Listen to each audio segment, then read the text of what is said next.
Welcome to the Gifts from the Edge podcast, where you are about to meet parents and professionals, educators and entrepreneurs who have taken the path less traveled, and by doing that, have made all the difference. Now it's time to step out of the ordinary. Here's your host, Andrew Lord. Hello everyone and welcome back to The Edge. Andrew Lord here with you, and today we are meeting with someone who is very unique in that usually when people come on the show, they're back from their time in the wilderness, right? They've slayed their demons, they've faced their dragons, so to speak, and they are looking back with the benefit of hindsight, and they can see the profound lessons of that season, right? And they share it with us. But today we're speaking with Amity Gilmour, and she is sitting poised on the edge, literally on the edge of life and death due to the disease that she's living with. And so she doesn't have the luxury of hindsight, unlike many of my other guests. Her reflections and her insights are happening right now in real time, which is absolutely amazing, and we're going to be a part of that. And one of the gifts that has come from these reflections is a beautiful, powerful song called Healing, which we're going to hear a little bit in a minute. But right now, let me introduce Amity Gilmour. Amity, welcome to the podcast. Hey, thank you for having me. It's so good to see you. I haven't seen you for a while. Most of the people who I interview here, I don't know their background that well, but I've known you since you were, probably 2 or something like that. Yeah, I think, from a very, very young age. I think I would have been, about that when I think your wife was doing music with my uncle for a bit. That's right. Yeah. I was a little terror wreaking havoc around the house. And so that's Simeon you're talking about. And Simo, so you've got music in your family, music. Yes. In your upbringing. Can you tell us a little bit about that upbringing? Like, were you always into singing, like playing instruments, that sort of stuff? Yeah, so music was always a massive part of my life. My uncles were very involved in music. Both my uncles, I've got 3 uncles, and 2 of them, Simo and Adam, they were in a band. They did quite well. They opened for a few people. I'm not sure who they were. I think it might have been Switchfoot or some big names. They were like on their music journeys. So whenever I was being looked after by my grandparents, when my mum was doing her prac or doing, teaching, there was a lot of music around. I'd go down to their basement where my uncles lived and where they did their band practices, and I'd just be going around dancing as like a 2-year-old.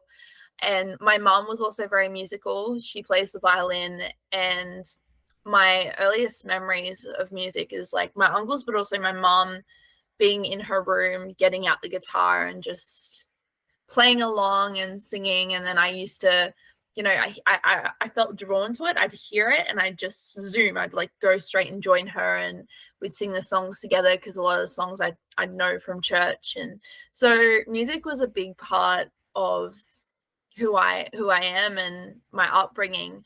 I think the first time I ever was recorded, actually, I think I was 3. I got back from swimming lessons, and my uncle Simo, he had like a record company, like a little record company. I think it was called Caravan Records, and it was run out of a caravan. Records. I remember that.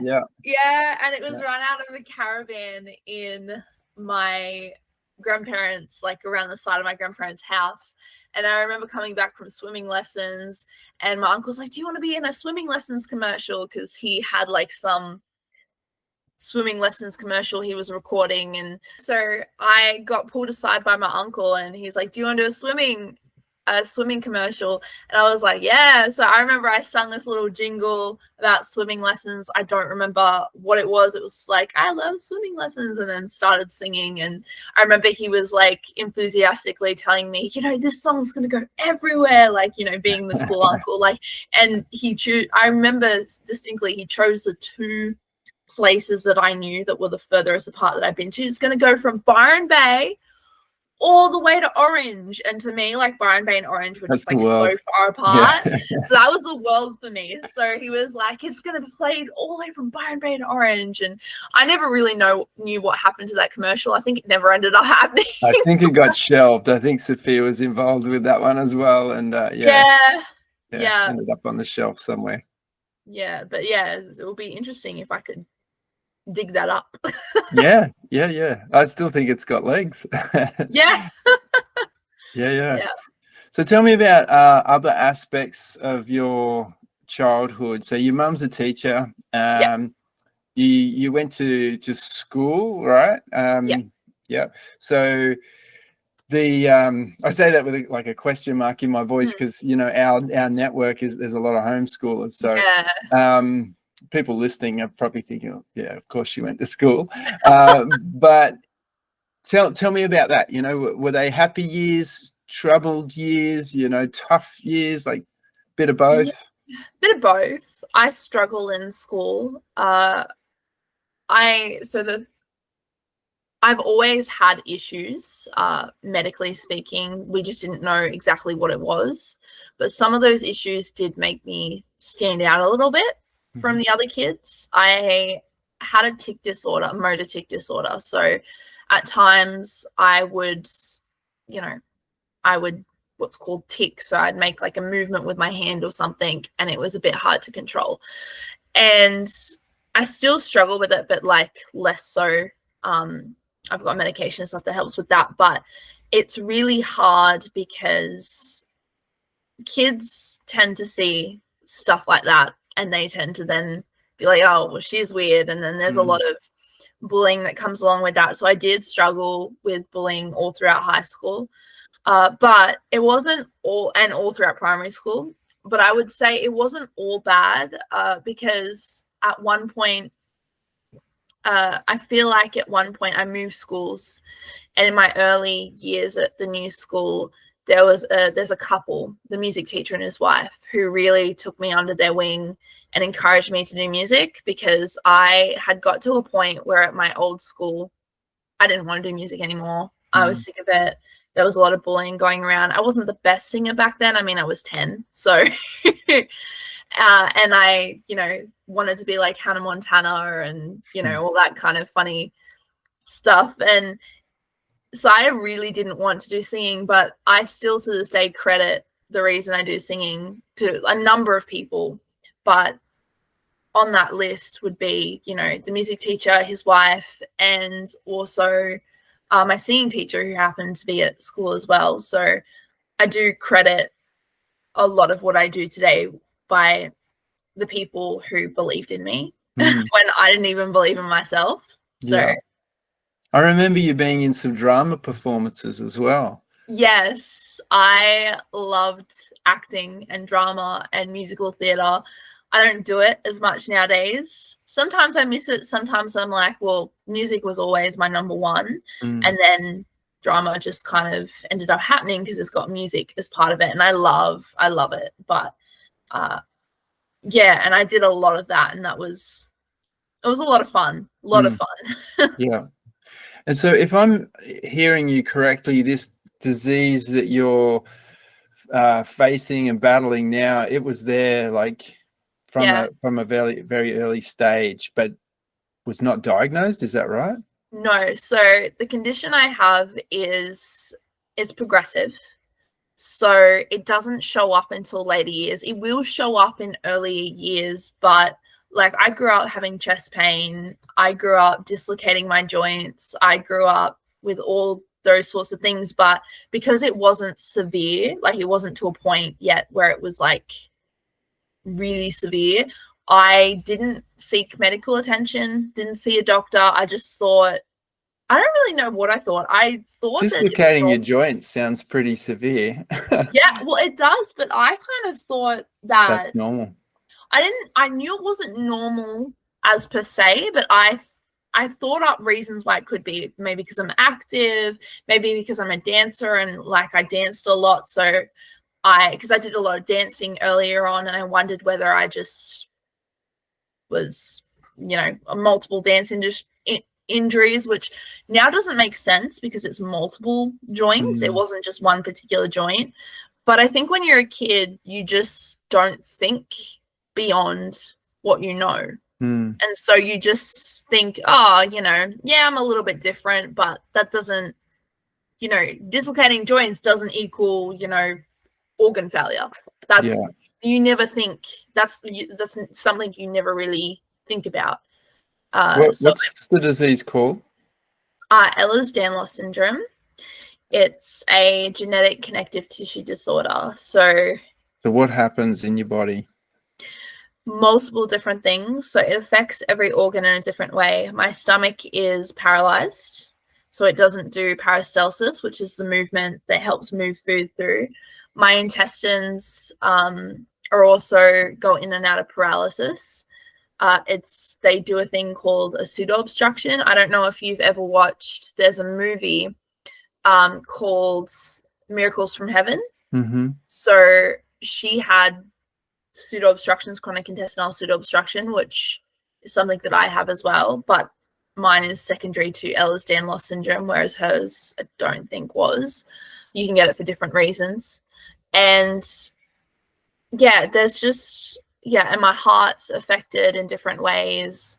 So it affects every single part of my body. I don't think there's a single part of my body that isn't affected in some way, because it's a connective tissue disorder. It affects your connective tissue, which connective tissue is essentially it's your entire body. It's what makes up your body. So yes, that's why it can go from something like joint dislocations to like tachycardia or like cardiac arrhythmia. Like it's pretty crazy. So if I'm understanding this right, this is heavy stuff. You know, this is some of those symptoms that you just mentioned are potentially fatal. Potentially, issues. Yeah. So how do you process that? You know, you're, as we said in the introduction, you know, literally sitting on the edge. You've mentioned music, you've mentioned faith. You know, how does that all kind of coalesce as you're sitting on this precipice and trying to process life in the midst of all of that? It's different every question, day. Isn't it? Yeah, no, it's a big question. It's a good question. It's different every single day. So some days it's like, yeah, you know, whatever, it's fine. And then other days it really hits and it's like, whoa, this is pretty serious. I really need to, you know, understand the severity of it, just be prepared for anything. And I think music has always, from a very young age, been an avenue for me to able to process what I feel. And music, it has always been my processing, the way of processing things, and that hasn't changed. So whenever I write songs, it's usually I write them in very dark moments. Not all the time. Sometimes I'm like happy and like I just want to like express my joy and I write a song that's very cheerful. But some of the other songs, it's written in some very difficult times. So music really helps me process. I think also there are so many other avenues that help people process. I think everyone has a creative streak in some way, and I think it's really interesting to see that now with therapy there's all these different creative therapies you can do, like art therapy and stuff. And I think it just goes to show that our creativity can really help us process things. For me, music is my therapy, but for other people, and music's not just my therapy, it's my way of processing, but it's also my way of expressing how I feel. It's my way of praise. It's my way, like praising God. It's my way of, you know, trusting God and writing songs that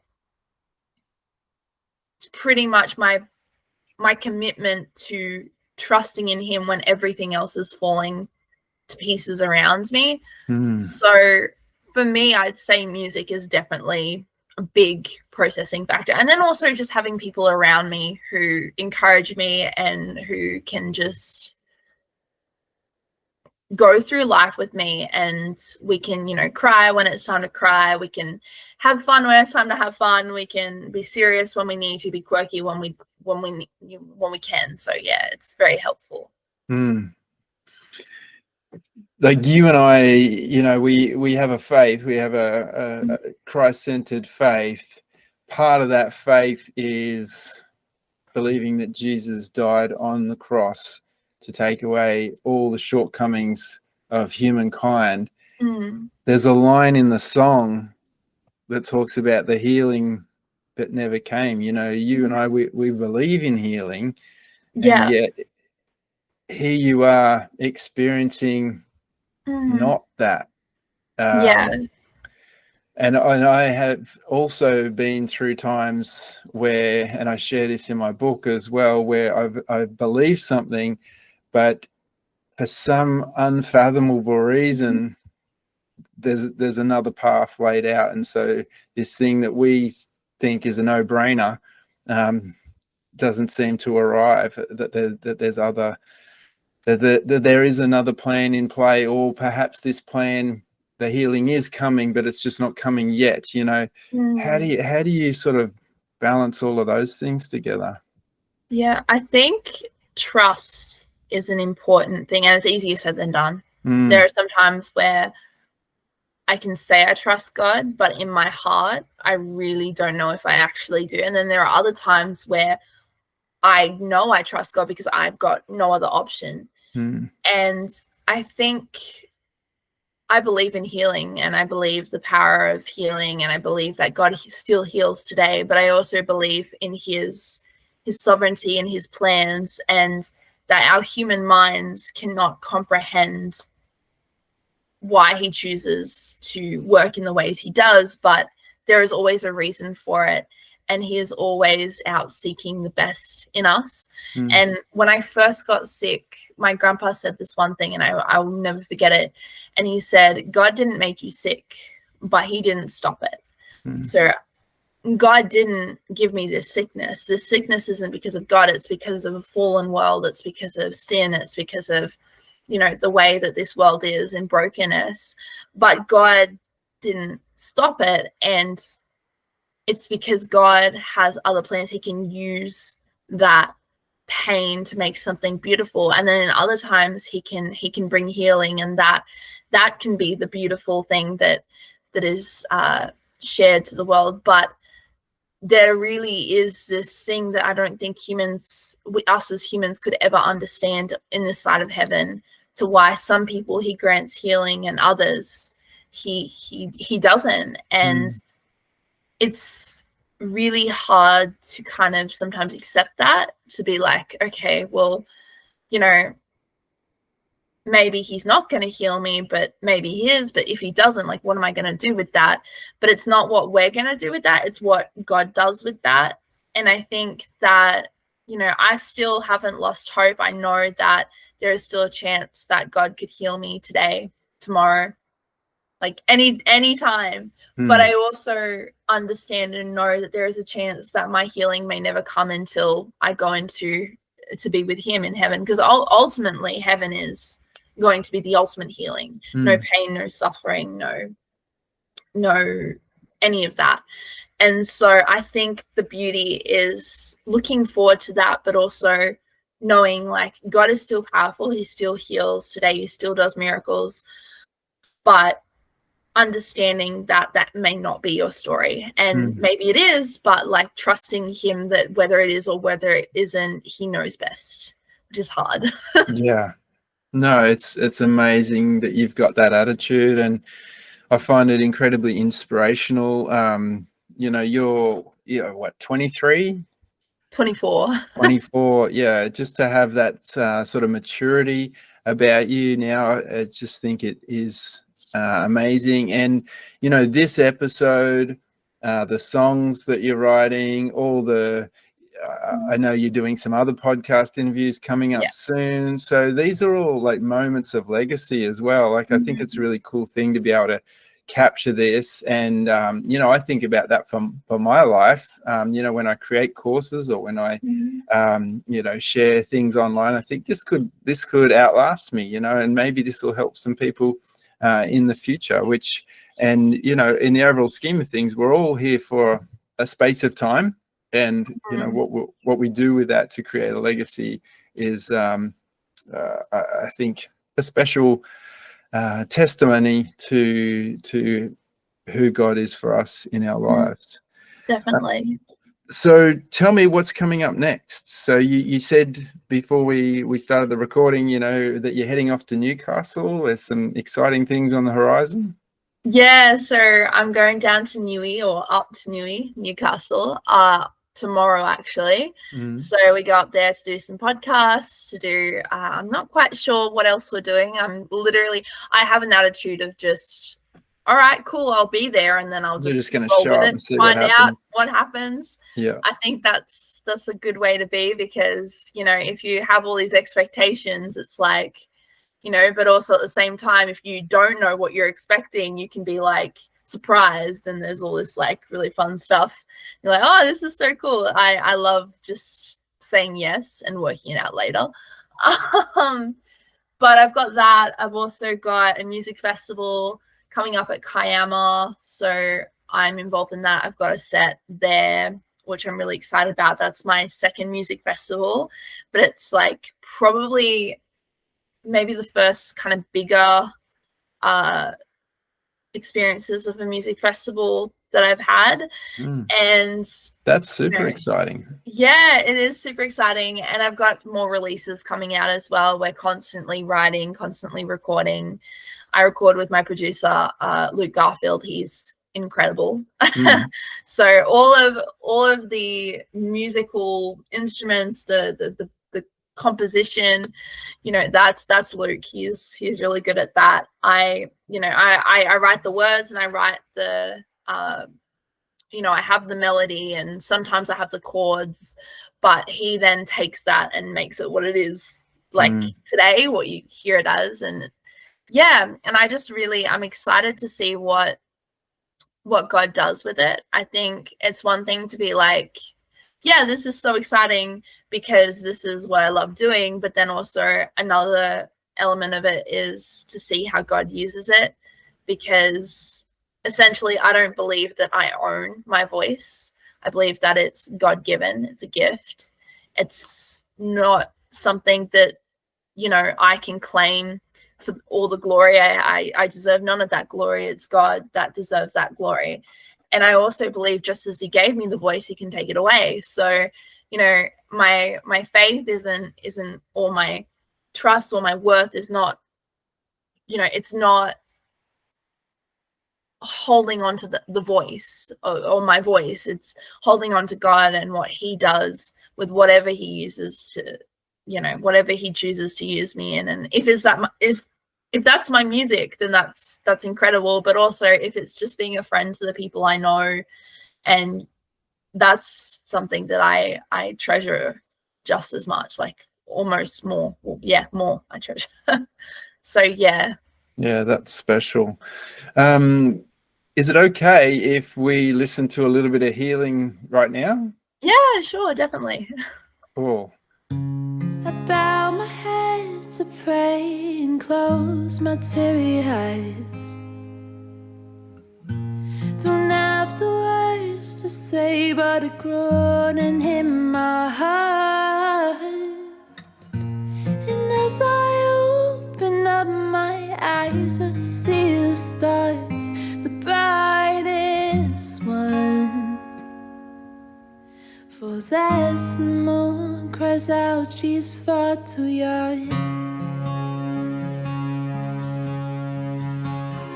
I question why I feel that I'm the one to blame. Yet it would seem that there are those who feel the same. And though I don't know why the healing never came, I know the bright star are the stars that feel the same. All right. That was Healing by Amity Gilmour. Where can people go to, get their hands on that, download it, add it to their own song collection? You can find Healing on practically anywhere you get your music. So it's on Amazon, Spotify, YouTube Music, Apple Music, every distribution music, every music app, you can pretty much find it on there. So even apps that I've never even heard of, it's on there, which is pretty cool. So yeah, just look it up on Spotify or Apple Music or wherever you have your music subscription, and it should be there. Fantastic. And you got more songs coming out soon, you said? Yeah, I've got a whole bunch lined up for next year, which is super exciting. So can people, I guess, follow you then on Spotify, or is there other ways that you think that they should go? Follow me on Spotify. I also have Instagram at Amity Gilmour, and I also have a YouTube channel called Amity's Life. So you can look me up there, and that's where my social media is mainly based for updates on new songs, what I'm doing. But yeah, if you want to also follow me on Spotify and all the other places, that would be great. Yeah, cool. So we'll put all those links on the blog page. If you're listening to this on Spotify, make sure you go back to the blog page, and you can, check out some of Amity's latest releases. Amity, it's so good to catch up with you. Your courage and your tenacity and your faith, and as you described it, your trust, the way that you just hold on to belief is inspirational. I love your music. I remember you singing when you were a little girl, and you have come a long way. Thank you. Yeah, in that time. So that's really. I'm glad. I'm glad. I'm glad I've come a long way. and thank you for spending some time with us today. I can't wait to share this with my community. All right. Thank you so much for having me. And there you have it. Amity Gilmour, someone I've known as she was growing up, but to be honest, I never really knew the true depth of challenges that she was facing. And after this conversation, I really am inspired. She's courageous, she's full of faith, she's a beautiful young woman, and her music is amazing. So make sure you go and listen to Healing. It's a powerful song, and I've put links to it everywhere that you're listening to this, so it should be easy for you to find. And I'd love for you to share this episode with your friends so that everyone gets the opportunity to hear this beautiful work of art, her gift from the edge. Now, I want to tell you about something very special that is coming up and that Amity is actually linked into. I'm not sure if you remember episode 10 from last year when I interviewed Kevin Young, who is Zach Young's father. It was on the 10-year anniversary that Zach was tragically killed in a shark attack. And part of the reason I was interviewing Kevin was to promote the amazing memorial event that was coming up and the documentary of his life that was attached to that. And so Amity actually features in this documentary because she knew Zach growing up, and she was interviewed on the day, sharing some of her experiences. And so the exciting thing is that 1 year later, we are doing it all again. All right. Last year, there was the big paddle out in memory of Zach, and the goal was to break the Guinness World Record for the world's biggest paddle out. And although there was way more than enough people in the water, we didn't quite get the record because we didn't keep hands linked long enough. It had to be held, you had to hold hands for a full 60 seconds, which is part of the record criteria. And so we're trying it again this year. All right. So on the 30th of November, bring your board, bring your family, bring your friends, come and be a part of history, which is going to be recorded as a part of this documentary about the life of Zach Young. And this documentary features Amity Gilmour, who we've just heard from today. So Amity is going to be there. I'm going to be there. Kevin Young from episode 10 is going to be there too. You should be there too. We didn't quite get the record last year, so we're trying again. It's going to be the largest gathering of surfers in the water in Australia this summer. And if you want to, you can be a part of it. Be a part of the team that creates history. All right, get along to the big paddle out. There's a link below where you're listening to this. Don't miss out on this amazing opportunity. I look forward to seeing you there. But until then, bye for now.